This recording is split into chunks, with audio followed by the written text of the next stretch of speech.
আগামী জাতীয় সংসদ নির্বাচনে ৩০০ আসনে প্রার্থী দিতে চায় বাংলাদেশ ন্যাশনালিস্ট ফ্রন্ট বিএনএফ। চলছে প্রস্তুতি। অন্যদিকে স্বতন্ত্রভাবে লড়তে চান তৃণমূল বিএনপির মহাসচিব ও সাবেক বিএনপি নেতা তৈমুর আলম খন্দকার। বান্ডেল থাকলে প্রতি সেনমানিতে টাকা বাঁচবে। বিকাশ সেনমানি বান্ডেল কিনে জিতুন প্রতি লেনদেনে।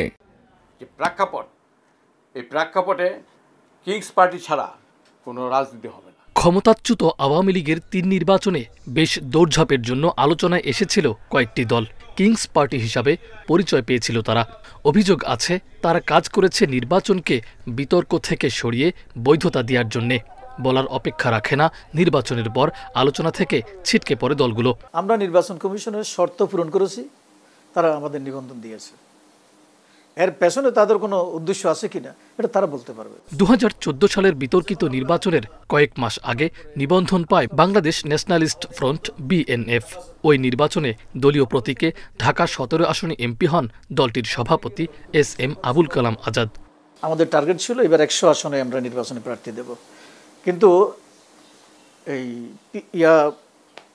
জনপ্রতিনিধিত্ব আদেশ সংশোধনীর পরে আমাদের মনে হলো যে না, এটা একটু আমরা বাড়াই, দেখি আমরা ৩০০ আসনে প্রার্থী দেওয়ার কথা বলি। এদিকে ২০২৪ সালে আমি বনাম ডামি ভোটে অংশ নেয় ২০২৩ সালে নিবন্ধন পাওয়া দল তৃণমূল বিএনপি। ১৩৩টি আসনের কোনোটিতেই জয় পায়নি দলটি। উল্টো অধিকাংশ প্রার্থীর জামানত বাজেয়াপ্ত হয়। তবে আগামী নির্বাচনে ভিন্ন পরিকল্পনা রয়েছে দলটির মহাসচিব তৈমুর আলম খন্দকারের। গণমানুষের একটা চেতনার সৃষ্টি হয়েছে, তখন আমার নির্বাচন করার ইচ্ছা আছে। কারণ আমি তো স্বতন্ত্র খারে অনেক ভোট পাইছি, এ তো রেকর্ড। এবং আমি চ্যালেঞ্জ করে বললাম যে মানুষ তো এই পর্যন্ত বলতে পারে না, আপনাদের কাছে কোনো রিপোর্ট নাই যে আমি এই কোথাও গিয়া ২ নম্বর করে টাকা কামাইছি, চাঁদাবাজি করছি। বিএনএফ ও তৃণমূল বিএনপির নেতারা দাবি করছেন আগেও তারা গণতন্ত্রের ধারাবাহিকতা বজায় রাখতে নির্বাচন করেছেন। এবারও তাদের উদ্দেশ্য একই। মাহফুজার রহমান মিলন, ইন্ডিপেন্ডেন্ট নিউজ, ঢাকা। এ বিষয়ে আলোচনা করতে এই মুহূর্তে রাজধানীর মিরপুর ডিওএইচএস থেকে আমাদের সাথে যোগ দিয়েছেন বাংলাদেশ ন্যাশনালিস্ট ফ্রন্ট বিএনএফ এর সভাপতি এস.এম. আবুল কালাম আজাদ। জনাব আবুল কালাম আজাদ, আপনাকে স্বাগত জানাচ্ছি ইন্ডিপেন্ডেন্ট টেলিভিশনে। আপনার কাছে প্রথমে একটু জানতে চাই যে আপনার দল বিএনএফ এর রাজনৈতিক কোনো কর্মকাণ্ড আমরা এখন পর্যন্ত দেখিনি সেভাবে, অথচ ৩০০ আসনে প্রার্থী দেওয়ার চিন্তা করছেন আপনারা। আপনাদের রাজনীতি কি শুধুই নির্বাচন কেন্দ্রিক কিনা? দেখুন, বাংলাদেশ ন্যাশনালিস্ট ফ্রন্ট জাতীয়তাবাদী, গণতান্ত্রিক, ইসলামী মূল্যবোধ আদর্শে বিশ্বাসী একটি পার্লামেন্টারি ডেমোক্রেট পার্টি। আমাদের যে আদর্শ, রাজনৈতিক আদর্শ এবং অর্থনৈতিক আদর্শ, এটা নিয়ে আমরা কাজ করছি। আমরা নির্বাচন আসলেই যে নির্বাচনের জন্য শুধু উন্মুখ হয়ে থাকে তা নয়, সাংগঠনিক বিষয়টি আমরা করে আসছি নিয়মিত। আমাদের এখানে একটু সমস্যা আছে, সেটা হচ্ছে যে ২০২৪ সনের পট পরিবর্তনের পর, গণ অভ্যুত্থানের পর, এই গণ অভ্যুত্থানে অনেকে অনেকভাবে ক্রেডিট দিচ্ছেন। আমি সে বিষয়ে কিছু কথা বলতে চাই না, শুধু এইটুকু বলি, এই গণ অভ্যুত্থানে আমাদের সরাসরি অংশগ্রহণ ছিল না, এটা সত্য, কিন্তু আমাদের ছাত্র সংগঠন এবং যুব সংগঠন অংশগ্রহণ করেছে, কাউকে কেউ আটকায় নাই। আমি যেটা আপনাকে বলতে চাচ্ছি যে আমরা যে নির্বাচনী ম্যানিফেস্টো তৈরি করেছি সেটি ২১ দফা, আমরা শীঘ্রই সেটি জনসমক্ষে প্রকাশ করব। এবং আপনাকে এটাও জানাই যে ঐক্যমত্য কমিশন আমাদের আনুষ্ঠানিকভাবে না ডাকলেও তারা এই ইয়ার মাধ্যমে, যে নেটের মাধ্যমে তারা যেগুলি আহ্বান করেছেন, সেখানে আমরা পার্টিসিপেট করেছি। আমি একটু জানতে চাচ্ছিলাম যে আপনাদের ছাত্র সংগঠনের কোনো নাম আছে কিনা, বা কি নামে তারা কার্যক্রম চালায়? তারা কার্যক্রম চালাচ্ছে জাতীয়তাবাদী ছাত্র ফ্রন্ট, যুব ফ্রন্ট হচ্ছে জাতীয়তাবাদী যুব ফ্রন্ট, তারা কাজ করছে।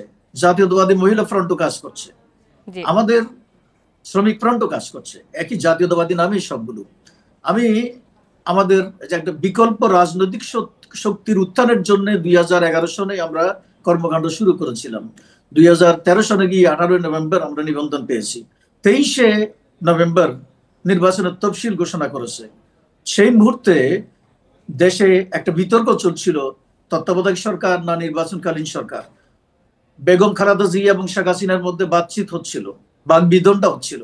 আমরা আমাদের সামনে নিবন্ধন পাওয়ার পরেই আমার সামনে যে প্রশ্নটি, সেটি হচ্ছে নির্বাচনে অংশগ্রহণ করা এবং আমাদের যে নিবন্ধন পেয়েছি সেটাকে রিকগনাইজ করা, এন্ডোর্স করা, আমরা সেটাই করেছি। এবং একটা কথা আপনাকে বলি যে ডেমোক্রেসি কন্টিনিউ করতে হলে কনস্টিটিউশনাল কন্টিনিউটি এটা একটা কম্পালশন, আমরা সেই কম্পালশনের জন্য কাজ করেছি। জি, এখনো আমরা তাই আপনি তো করছি। সেই নির্বাচনে এমপিও নির্বাচিত হয়েছিলেন, তো অনেকেই তো অভিযোগ করেন যে নির্বাচনে অংশ নিয়ে আপনি ফ্যাসিবাদকে সহযোগিতা করেছিলেন। আপনার বিরুদ্ধে এ ধরনের অভিযোগ আপনি কিভাবে ব্যাখ্যা করবেন? অভিযোগ থাকতে পারে, অভিযোগ আসতেই পারে, কারণ পলিটিক্যাল অপোনেন্ট যারা তারা তো সেই অভিযোগ করবেই। এটা হচ্ছে কালচার, পলিটিক্যাল কালচার, মানে অভিযোগ করা। আমার এর জবাব হচ্ছে, আমরা যদি 2014 সনে সেই নির্বাচনে অংশগ্রহণ না করতাম, দেশে একটা এক্সট্রা কনস্টিটিউশনাল গভর্নমেন্ট আসতো, যেটা 2007 সনে আসছিল। এরকম একটা গভর্নমেন্ট সেখানে হয়তো আরো ব্যাপকভাবে আসতো। আমরা আসলে নির্দিষ্টভাবে 2018 সালের নির্বাচনের কথা বলছি, যে নির্বাচনে আপনি এমপি নির্বাচিত হয়েছিলেন। জি, করার জন্য এই নির্বাচনটা আমরা করেছি। জি বলুন। 2018 সালের নির্বাচনের কথা বলছি, নির্দিষ্ট করে বলছি যে যেই নির্বাচনে আপনি এমপি নির্বাচিত হয়েছিলেন। 2014 সনে, 2014 2014 সন থেকে 2018 সন পর্যন্ত আমার সংসদীয় টেনিউর ছিল, মেয়াদ ছিল। এবং সেই সময়ে আমার নির্বাচন এলাকায়, আমি পার্টিকুলারলি বলি গুলশান, বনানী, বারিধারা ক্যান্টনমেন্ট, বাসানটেক ইত্যাদি এলাকায় আমার এই বিরুদ্ধে কোনো রাজনৈতিক দলের কোনো বক্তব্য ছিল না।